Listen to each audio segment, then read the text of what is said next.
ቤተክርስቲያኒቱና ሀገሪቱ በዚህ ዘመን ላይ ፈተና ውስጥ የገቡት መተካካት ሰዎች ስለማይወዱ ነው። ዙፋን ላይ የተቀመጡት ዙፋኑን በጊዜ መልቀቅ ስለማይፈልጉ ነው። ሹመት ላይ የተቀመጡት ሹመት ማካፈል ስለማይወዱ ይኸው ዓለም ሲተራመስ ይኖራልና ሁሉ ቦታ ይገርመኛል። አሁን በዚህ ጭንቀት በበዛበት ዘመን ላይ ታቦት አቁመን ጥለን ሄደን እኛ በሰላም የመኖር ፍላጎት ይኖረናል? የመስገድ አቅም ያላችሁ ጎንበስ በሉ፣ መሬት ግንባራቸው ይንካ። አብርሃም ጎንበስ ብሎ ለሥላሴ ስለሰገደ ነው በ100 ዓመቱ ልጅ ያገኘው። ኢያሱ ታቦቱን ተሸክሞ ስለሄደ ነው የጠላትን ወረዳ ያፈራረሰው። የሰፈርህን ታቦት ሳታከብር ጎረቤት ያከብረኛል ብለህ እንዳትጠብቅ።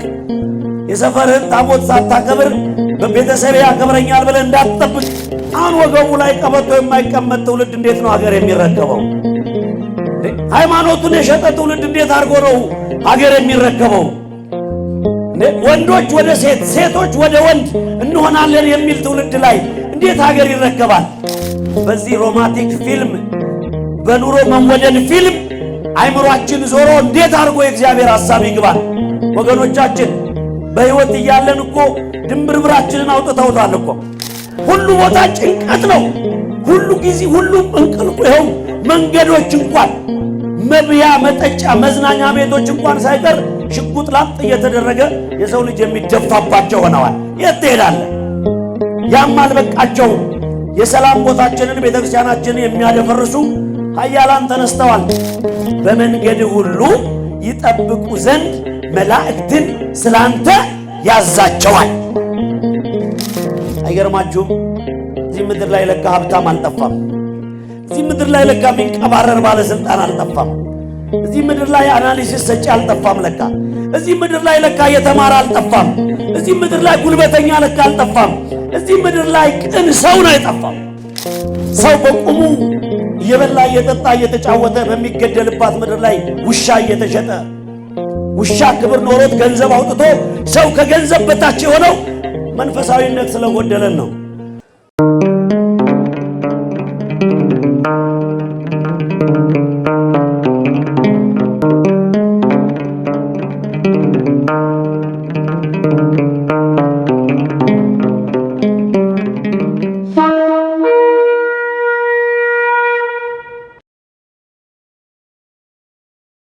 አሜን። አምላካችን እግዚአብሔር በዚህ ሐሰተኛውና አደርባዩ ዓለም ላይ የእውነት እንድንኖር በረከቱን እየሰጠን ስቃይና መከራ በበዛባት ምድር ላይ የምስራቹን ደስታውን የሚነግረን ወንጌሉን የሚነግረን ኢየሱስ ክርስቶስ ስሙ ለዘላለም የተመሰገነ ይሁንልን። ምናልባት ከውስጥ ስለወጣሁኝ ፀሐዩ ትንሽ ለኔ ከብዶኛል፣ ለእናንተ ደግሞ በጣም እንደሚመታችሁ ይሰማኛል። ቢሆንም ግን አንድ ነገር እንድታምኑ ነግራቸዋለሁ። ዘአንቀጽ እንተ እግዚአብሔር ጻድቃን ይበውኡ ውስቴታ። ይህች የእግዚአብሔር ደጅ ናት፣ የእግዚአብሔር ቤት ናት። አምነን ነው የመጣ ነው የምትሉ እጃችሁን አንሱ። አንድ ጊዜ አምናችሁ የመጣችሁ አመስግኑት፣ አምላካችሁን አመስግኑት። በዚህ ቅጽር ውስጥ የሚወርድ ዝናብ፣ በዚህ ቅጽር ውስጥ የሚወርድ ፀሐይ በውስጣችን ያለውን ምዝምዛት፣ በውስጣችን ያለውን ህመም የሚፈውስ እንጂ የሚያደክም አይደለምና ያልተጎዳ የለም፣ ያልተጎሸመ የለም፣ የማይቆረጥመው የማያነክስ የለም፣ የማያመነዥግ የለም፣ ያልከፋው የለም፣ የማይጨናበስ የለም። ጎዶሏችንን በልብስ የተሸፈነው ውስጣችን የሚርመሰመሰውን ህመማችንን መዝምዞ የሚያወጣ ፀሐይ ያደርግልን። አሜን አትሉም? አታመሰግኑም? ታዲያ አሜን ብቻ ነው። ስለዚህ በዚህ ለምስራቁ ቅርብ ስለሆነ ነው መሰለኝ ፀሐይዋ ትንሽ የጠነከረች ትመስላለች። ከቀራኔው አይበልጥም። ቤተልሔም በረት ውስጥ ከመውደቅ አይበልጥም። ይሄ እንደ ቅዱሳን እንደ ጻድቃን እንደ ሰማዕታት በመጋዝ ከመሰንጠቅ አይበልጥም፣ አይገናኝም። ስለዚህ አይዟችሁ፣ በርቱ፣ ጠንክሩ። ያቆመኝ እግዚአብሔር ነው። ለክብሩ ቆማለሁ የምትሉ ደግሞ አመስግኑትና ለመልካም ፈቃዳችሁ ነው አገልግሎት የሚሰጠው። እንኳን አደረሳችሁ። ኧረ እንኳን አደረሳችሁ። በዚህ ሰዓት ብዙዎች በመከራ ውስጥ እንዳሉ እናንተም ታውቃላችሁ፣ እኛም እናውቃለን። ሀገር ያውቀዋል። በዚህ ሰዓት ብዙዎች ጭንቀት ላይ ናቸው ያሉት። እናንተም ታውቃላችሁ፣ እኛም እናውቃለን። ሁሉም ዓለም ያውቀዋል። ለተጨነቁት እግዚአብሔር ይድረስላቸው። ትንሿን ጸሎታችንን እግዚአብሔር ሰምቶ ሀገራችንን ሰላም ያደርገልን። መዝሙረ ዳዊት መዝሙር 90 ከቁጥር 11 ላይ በመንገድ ሁሉ ይጠብቁ ዘንድ መላእክቱን ስላንተ ያዛቸዋል። ድምፃችሁን ከፍ አድርጉ። በመንገድ ሁሉ ይጠብቁ ዘንድ በሉ። መላእክቱን ስላንተ ያዛቸዋል።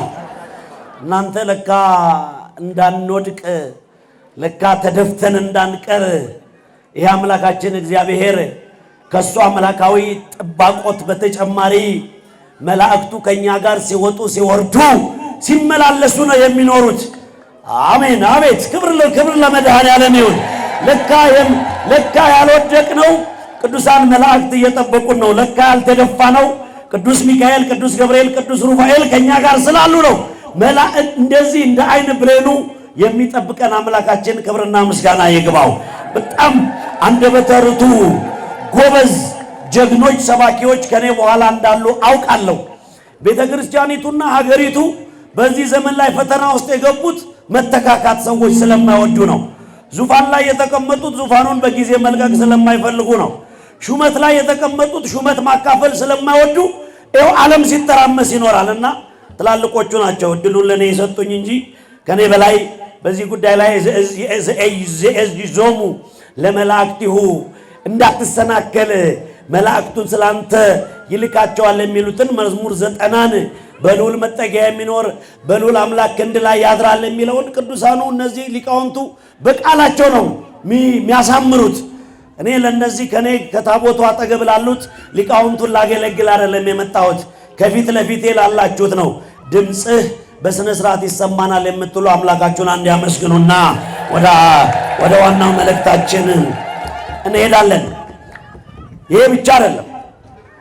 በዚህ በመጽሐፈ መሳፍንት የምትንቀሳቀሱ ሰዎች ልጆቻችሁን የለቀቃችሁ ሰዎች ልጆቻችሁን ያዙ።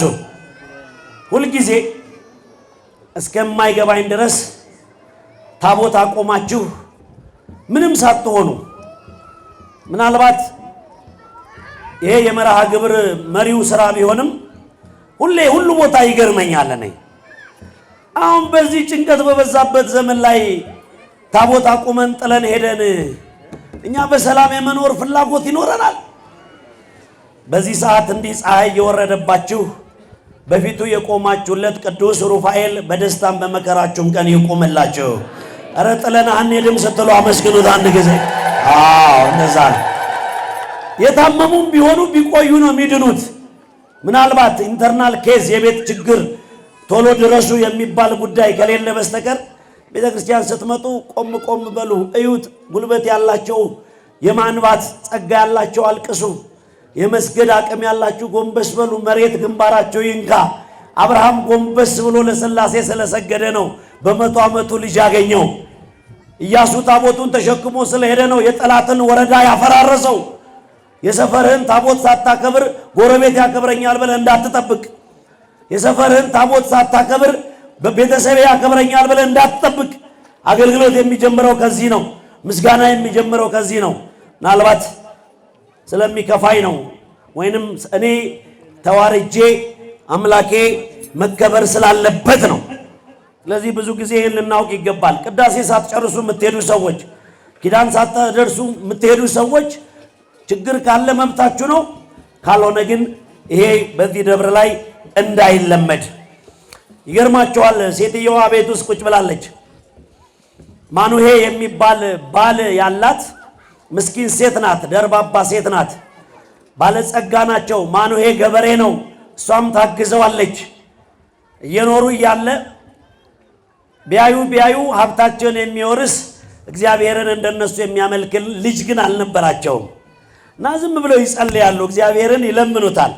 ማኑሄም አልጎረበጠውም። የአብርሃምን ታሪክ ያቅ ስለነበረ የመላእክትን ጥቅም ነው የምነግራችሁ። አሁን ፀሐይ የሚመታችሁ ለምን እንደቆማችሁ የዛሬውን በዓል ለምን እንደምታከብሩ እንድታውቁት ነው የምናገረው።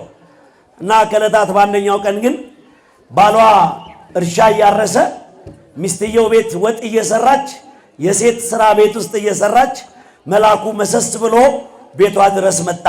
ይህ መልአክ ዛሬ በእናንተ ቤት ቀድሞ ይድረስላችሁ። ይህ መልአክ በእናንተ ቤት ይግባላችሁ። ካመሰገናችሁ አመስግኗ በደንብ አድርጋችሁ። በቃ እነሱ ነገር ዓለሙን ሁሉ ትተውታል። እሱም ወደ ስተርጅናው እየሄደ ነው። እሷም እንደዛው ወደዛ ሄደው እርስት አድርገውታል። የመውለድን ነገር ረስተውታል። መጣና የባልሽንና በሉ እስቲ ያንቺንም ጸሎት እግዚአብሔር ሰምቷል። ደነገጠች ሴትዮዋ። ምናልባት ወጥ እየሰራች ነው፣ ምናልባት ቤት እያሰናዳች ነው። እቤት ድረስ መጣ። እቤት ድረስ ለእንደነዚህ አይነት መላእክት ክብር ነው የምንቆመው።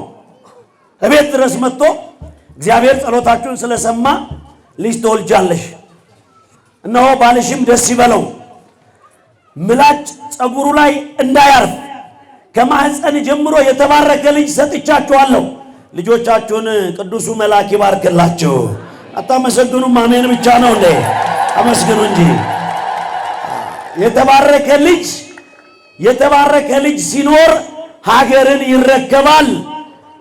አሁን ወገቡ ላይ ቀበቶ የማይቀመጥ ትውልድ እንዴት ነው ሀገር የሚረከበው?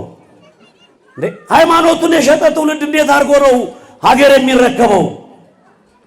ወንዶች ወደ ሴት፣ ሴቶች ወደ ወንድ እንሆናለን የሚል ትውልድ ላይ እንዴት ሀገር ይረከባል? እንዳትጃጃሉ፣ ልጆቻችሁን አምጡና በእግዚአብሔር ፊት አስባርኩ።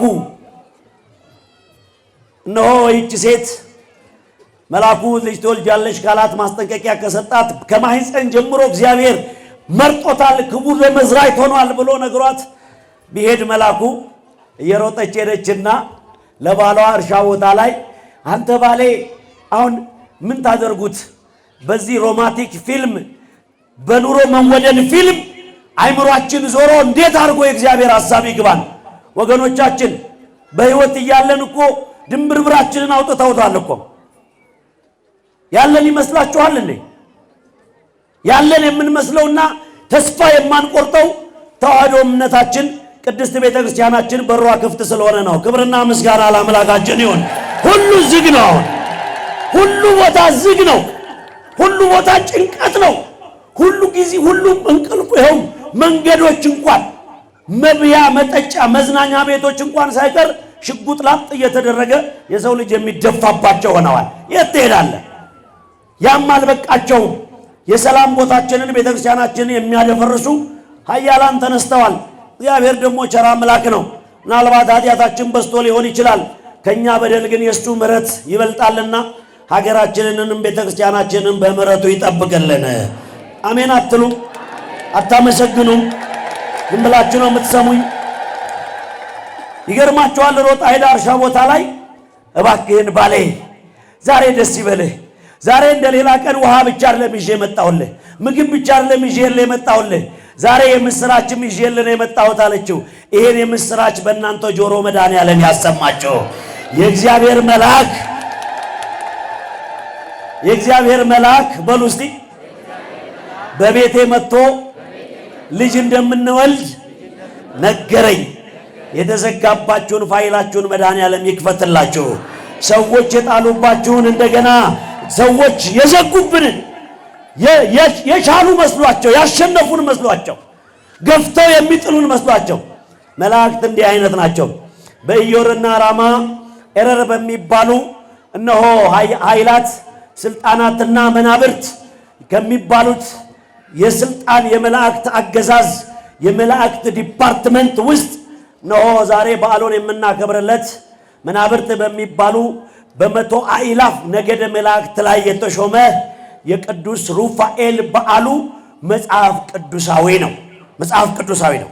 መጽሐፈ ጦቢት ምዕራፍ 1 ከቁጥር 8 ላይ በጳጉሜ 3 በሰፊው እንደምንማረው የዚህ ቅዱስ ሩፋኤል አሁን እዚህ ፀሐይ የሚመታላችሁ ላንኪ ሰው ብላችሁ ጥበብ ለብሳችሁለት የመጣችሁ ቅዱስ ሚካኤል ጸበሉን ጠጥቼ ተፈውሻለሁ ብላችሁ የመጣችሁለት ቅዱስ ሩፋኤል አማላጄ ነው ብላችሁ የመጣችሁለት ቅዱስ ሩፋኤል መናብርት በሚባሉት ስልጣን ላይ ሶስተኛ ማዕረግ ከቅዱስ ሚካኤል ከቅዱስ ገብርኤል ከቅዱስ ሚካኤል ከቅዱስ ገብርኤል ቀጥሎ ሶስተኛ ስልጣን ላይ ያለ ታላቅ መልአክ ነው።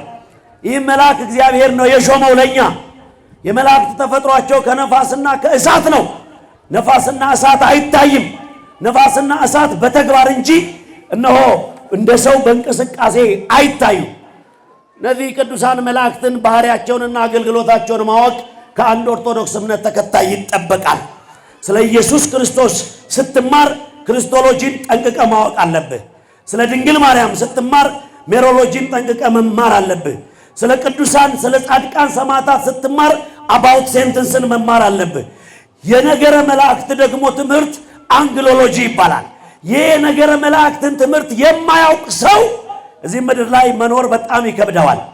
በመንገድ ሁሉ ይጠብቁ ዘንድ መላእክትን ስላንተ ያዛቸዋል።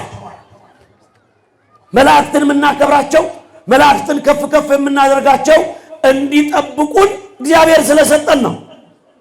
እግዚአብሔር ስለሰጠን ነው። እግዚአብሔር ያከበራቸውን ደግሞ እናከብራለን። እግዚአብሔር የወደዳቸውን እንወዳለን። እኛን ውደዱን እያሉ መላእክትን እንድንጠላ ያስገድዱናል። እኛን አክብሩን እያሉ ቅዱሳንን እንድንንቅ ያስገድዱናል። አይደለም እንደዛ። ቅዱሱ ሩፋኤል ግን ከነገረ መላእክት ከነገደ መላእክት ሶስተኛ ማዕረግ ላይ ያለ ታላቅ መልአክ ነው። ታስታውሳላችሁ? እዛ በጦቢት ቤት እንደምን አደራችሁ እየሰማችሁ ነው። ቅዱሱ ሩፋኤል በአማላጅነቱ ጸሎታችሁን ይስማችሁ። ቀና ብላችሁ የምታዩት ታቦት፣ ቀና ብላችሁ የምትመለከቱት ታቦት ኢራያ፣ ሽራያ፣ አዶናይ፣ አማኑኤል፣ ኢየሱስ ክርስቶስ ወልደ እግዚአብሔር ብለን የምናመልከው አምላካችን ሁላችንንም በያልነንበት በምሕረቱ ይመልከተን። እስቲ እግዚአብሔር እንዳያችሁ የምትፈልጉ እጃችሁን አውጡ። እስቲ አመስግኑታ። ያያል፣ ይሰማል፣ ይጎበኛል። የኛ የጸሎት አቀራረብ ስተት እንጂ እንደ ሐና መሰስ ብለን መተን በቤተ መቅደስ ውስጥ ጎንበስ ብለን ነፍሳችንን ስናፈስለት እሱ ደግሞ በክብርና በጸጋ በሞገስ ቀና የሚያደርግ አምላክ አለን። ዓለም ሁሉ ተስፋ ቆርጧል። ዓለም ገና እኛ ብዙ ሺህ ዓመታት በአምልኮተ እግዚአብሔር ረስርሰን እየኖርን ገና ዛሬ የሚመሰረትም እምነት አለ። ይገርማቸዋል። በዚህም ኢትዮጵያማ እንደው በቃ የነዚህ የአውሮፓውያን ቅዠት መሸከሚያ ሆናለች። ያስገርማል። አንዱ ሰውዬ ህንድ ተወልጄ አሜሪካ አድጌ እንትና የሚባለውን ሰውዬ ወልጄ አደኩኝ የአዲስ እምነት ባለቤት ነኝ እያለ ይፍነሸነሻል ከተማዋ ላይ። ስንትና ስንት ዓመት የተዘጋጀለት ቤተክርስቲያን ላይ መጥቶ ወይ አስቀድስ ወይ አይማር ወይ ከእውነት ጋር አይሄድ። እንደው ምን እየሆነች እንደሆነች ሀገር በጣም እያስገረመን ነው ያለው። ይሁንና ነገረ መላእክት የሚባለውን ትምህርት ሁሉም ሰው ሊያውቅ ይገባል። ጦቢት ጸሎት የምትጸልዩ ሰዎች የጸሎት መልሱ በረከት ብቻ አይደለም። ጸሎት አብዝቶ የሚጸልይ ሰው ይፈተናል። ጦቢት ቤቱ በር ላይ ተኝቶ ነው የርግብ ኩስ አይኑን ቢያጠፋው ለሚስቱና ለልጆቹ የሚሆን ለሚስቱና ለልጁ የሚሆን ውርስ ስለነበረው እችን ቃል መናገር ፈልጌ ነው። ብዙ ታሪኩን አልተረከውም። ልጁን ጠራውና ልጄ ላንተም ለዘር ማንዘርም የሚሆን ሀብትና ብር መቄዶንያ አካባቢ አለልህ። ስለዚህ በመንገድ ላይ አብረኸው የምትሄደው ታማኝ ሰው ፈልግ። ድምፃችሁን ከፍ አድርጉና ንገሩኝ። ታማኝ ሰው በሉ እስቲ። ፈልግ። አያችሁ፣ እግዚአብሔር እንኳን በዚህ ምድር ላይ ታማኝ ሰውን ይፈልጋል። ያስገርመኛል ሁል ጊዜ። አይኑ የታወረ ጸሎተኛ ሰው ብቻውን ቅዱሳንን የቀበረ በባቢሎን ከተማ ላይ እግዚአብሔርን የሚያምኑ ሰዎች ሲገደሉ ብቻውን ቅዱሳንን ወደ መቃብር ያስገባ ያልደከመው የጨካኞች አይን ማፍጠጥ ያልበገረው ጦቢት ሰይጣን በጎ ስራው ላይ ቀንቶ ስትጾሙ ሰይጣን ይቀናባቸዋል፣ ስትዘምሩ ሰይጣን ይቀናባቸዋል። ለቤተ ክርስቲያን አሁን ይሄ ቦታ ስታዩት ሲጀመር እንዲህ አልነበረም። አሁን እንዲህ ሲሆን ሰይጣን ይቀናል ከነ ግብረ አበሮቹ። በቃ ማህሌቱ በሰላም ሲጠናቀቅ፣ ቅዳሴው በሰላም ሲጠናቀቅ፣ ዝማሬው በሰላም ሲጠናቀቅ፣ አባቶቻችን በክብር ሲኖሩ ሰይጣን ዝናሩን ፈቶ ነው የሚተናኮለን። የምንከተለውና የምናመልከው አምላክ እነሆ ከአሸናፊዎች በላይ የልጅነት ስልጣን ሰጥቶናልና መድኃኔዓለም ክብርና ምስጋና ይግባው። ያሸንፉናል ብለን አንፈራቸው፣ እንሸነፋለንም ብለን አንፈራም። መፍራትና መጨነቅ ካለብን ተደብቀን በሰራነው ኃጢአት ነው። በሃይማኖታችን ልንፈራ አይገባም። እንዲያደርጎ እነሆ በጎ ሰው ፈልግ። አይገርማችሁም? እዚህ ምድር ላይ ለካ ሀብታም አልጠፋም። እዚህ ምድር ላይ ለካ የሚንቀባረር ባለስልጣን አልጠፋም። እዚህ ምድር ላይ አናሊሲስ ሰጪ አልጠፋም። ለካ እዚህ ምድር ላይ ለካ የተማረ አልጠፋም። እዚህ ምድር ላይ ጉልበተኛ ለካ አልጠፋም። እዚህ ምድር ላይ ቅን ሰው ነው የጠፋው። ቅን ሰው ነው የጠፋው። ሰው በቁሙ እየበላ እየጠጣ እየተጫወተ በሚገደልባት ምድር ላይ ውሻ እየተሸጠ ውሻ ክብር ኖሮት ገንዘብ አውጥቶ ሰው ከገንዘብ በታች የሆነው መንፈሳዊነት ስለጎደለን ነው። በሰውም ሀገር የምንሰማውን በጆሮአችንንም የምንሰማው በዓይናችንንም ያየነውን መድኃኔዓለም የመከራውን ዘመን በቃችሁ ይበለን። ምእመናን በጣም አስፈሪ ጊዜ ነው ያለው። በጣም ዘንዶ አፉን ከፍቶ ሀገር ከሀገር ወገን ከወገን ብሔር ከብሔር ዘር ከዘር እያባላ ባለበት በዚህ ዘመን ላይ ምንም ዘመናዊነት አያጓጓችሁ። ሰው ሁሉ ይሄ ሳጥን ውስጥ ያለውን ወርቅ አድርጋችሁ መዘነጥ የምትችሉት ሀገር ሰላም ሲሆን ብቻ ነው። ባንክ ቤት ያለው ገንዘብ ተወጥቶ የሚመነዘረው ምድሪቱ ሰላም ስታገኝ ብቻ ነው። በስልጣን ላይ ያላችሁ ሰዎች በስልጣን ላይ የምትቀመጡት ምድር ሰላም ስትሆን ነው። ከፓርቲዎች ሹማምንቶች ተፍነሽንሻችሁ የምትኖሩት ሀገር ሰላም ሲሆን ነው። እናንተ የለኮሳችሁት እሳት ሌላውን እየፈጀ እናንተን አይለቃችሁም፣ እናንተንም ነው የሚያጥረገርጋችሁ። ስለዚህ ሁላችንም ስለ ሰላማችን ልንጸልይ ይገባል። አንዱ ጮሂ፣ አንዱ ዝምተኛ፣ አንዱ ሟች፣ አንዱ ገዳይ ሊሆን አይችልም እዚህ ምድር ላይ። ለዚህ መድኃኒቱ ተዋህዶ ቤተክርስቲያንን ማስከበር። ተዋህዶ ድምፃችሁን ልስማ እስቲ። ባልንጀራህን በሉ እስቲ እንደ ራስህ አድርገህ ግደል። ግደል ነው የምትለው? ምን አድርግ ነው የምትለው?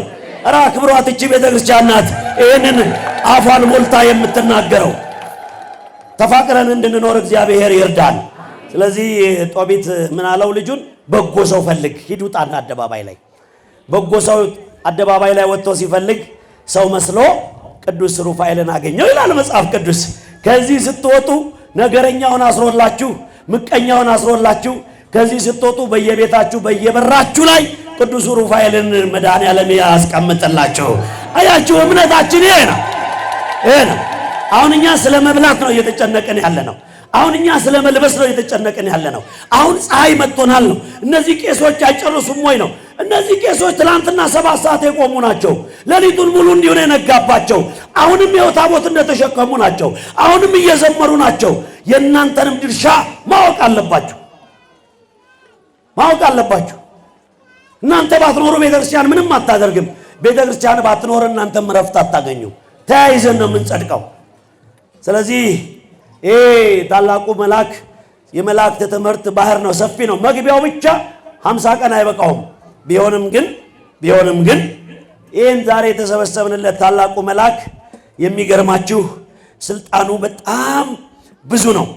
ከነዚህ ስልጣኖቹ መካከል ቅዱስ ሩፋኤል በሰማይ ላይ ያለውን ዝናብ ነጎድጓዱንና በሰማይ ላይ ያሉትን ፀሐይ፣ ጨረቃ ከዋክብትን መልአከ ብርሃን የሚባለው ኡራኤል ነው ማኔጅ የሚያደርጋቸው። ፀሐይዋ አሁን ትሞቃለች እንጂ አትገልም። ትገላለች ፀሐይዋ? አትገልም። ለምን? እንደዚህ ለሰው ተስማምታ እንድትወርድ የሚያረጋት ብርሃናዊ መልአክ ቅዱስ ኡራኤል ነው። የኡራኤል ወዳጆች ካላቸው አንድ ጊዜ አምላካችሁን አመስግኑ። እንደዚህ ነው ሰማይ ላይ ያለው ዝናብ በሉ እስቲ ወደ ምድር ለሰው እንዲጠቅም ሆኖ እንዲዘንብ የሚከፍተው ደግሞ ቅዱስ ሩፋኤል ነው። ክብር ለአምላካችን ይሁንልን። አየሁ። እሺ እንደምን አደራችሁ? የራበው ሰውና ፀሐይ የመታውን ሰው አዳምጠኝ ማለት ሞኝነት ቢሆንም የሚሰሙ 2 ነፍሳት ስለማይጠፉ እንናገራለን። ዶሮ የምትከተበው በምንድን ነው ታውቃላችሁ? የዶሮ መድኃኒት የሚበጠበጠው በውሃ ነው። የዶሮ መድኃኒት የሚበጠበጥበት ውሃ የዝናብ ውሃ ነው። የምን ውሃ ነው? ቆርቆሮ ውሃ፣ ቧንቧ የነካው ውሃ ለዶሮ ክትባት አይሆንም። አየው፣ ከሰማይ ላይ የሚወርደው ውሃ እንኳን ለሰው ለእንስሳት እንኳን መድኃኒት ነው። ባርኮ የሚለቀው እዚህ በሩ ላይ የተነጠፋችሁለት ቆሞ የሚባርካችሁ ቅዱስ ሩፋኤል ነው። እጃችሁን ከፍ አድርጉና አመስግኑት። ይሄ ነው የኛ እምነት። ቅዱስ ሩፋኤል ከእያንዳንዳችን በተለይ ከሴቶችና ከባለ ትዳሮች ጋር ሶስተኛ ቤተሰብ ሆኖ የሚኖር መልአክ ነው። ሰማችሁ? ባልና ሚስት ሲጋቡ፣ ባልና ሚስት ገና ትዳር ሲይዙ የባልና ሚስትን ጫጉላ ቤት የሚባርክ ቅዱስ ሩፋኤል ነው።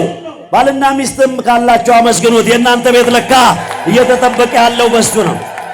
አያችሁ? ትዳር የሚባርከው እሱ ነው። ጽንስ እንዳይጨናገፍ ከወንድ አብራክ ከሴት ማህፀን ጽንስ ሲሰራ ከተጸነሰበት ሰዓት ጀምሮ አምጣ ወልዳ ልጁ ለአቅመ አዳም እስኪደርስ ድረስ የሚጠብቀው ፀሐይ ደበደበኝ የምትልለት አሁን ፊት የቆመው ቅዱስ ሩፋኤል ነው። ኧረ እጄት አለ፣ ኧረ ምስጋና የት አለ? ይሄ ነው። አያችሁ? ቅዱስ ሩፋኤል ፈታዬ ማህፀን ምጥን ታውቁታላችሁ።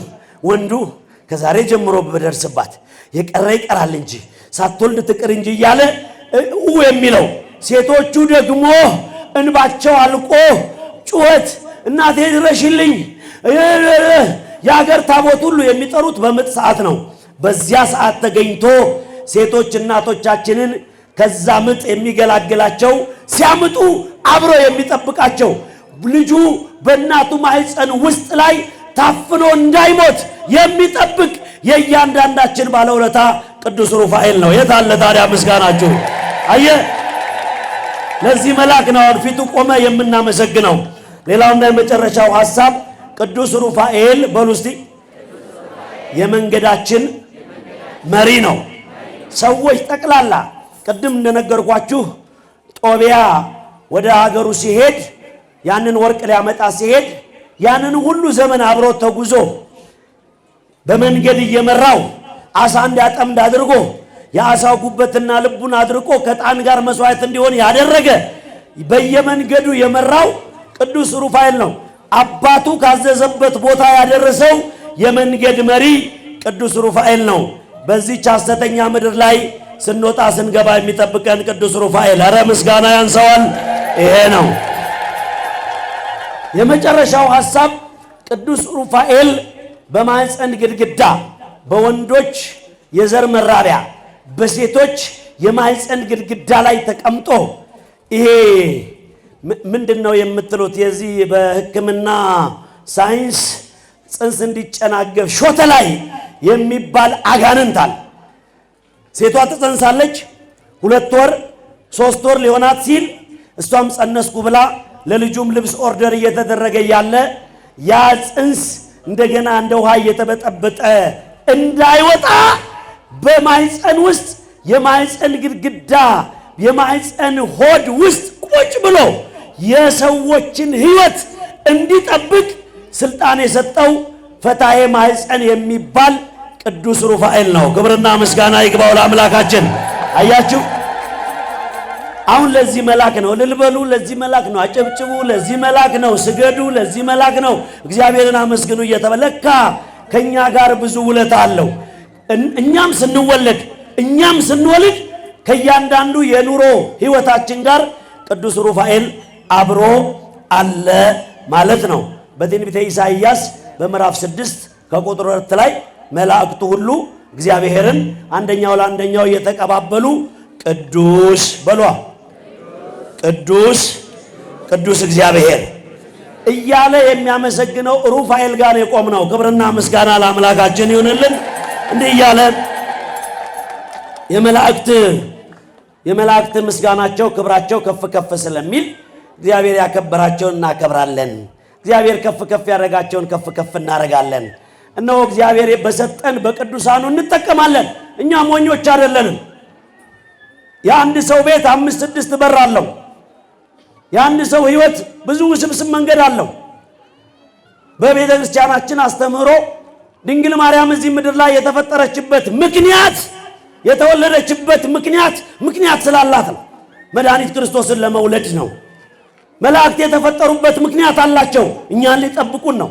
ቅዱሳን ጻድቃን የተፈጠሩበት ምክንያት አላቸው፣ እኛን ሊያማልዱ ነው።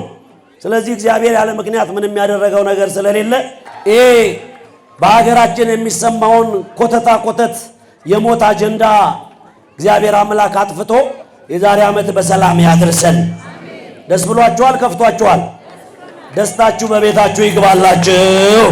ደስታችሁ በቤታችሁ ይግባላችሁ። ሰላም ነው የሚሰማችሁ? ጭንቀት ነው የሚሰማችሁ? ጭንቀትን ከሕይወታችሁ ያስወግድላችሁ። እነሆ ብርሃናዊ መልአክ የጦቢትን ቤት እንደባረከ የሁላችንን ቤት ይባርክልን። የጦቢትን ዓይን እንደፈወሰ እንዳበራ ዓይናቸው እያማረ ልባቸው የታወረባቸውን መድኃኔዓለም ዓይነ ልቦናቸውን ያብራላቸው።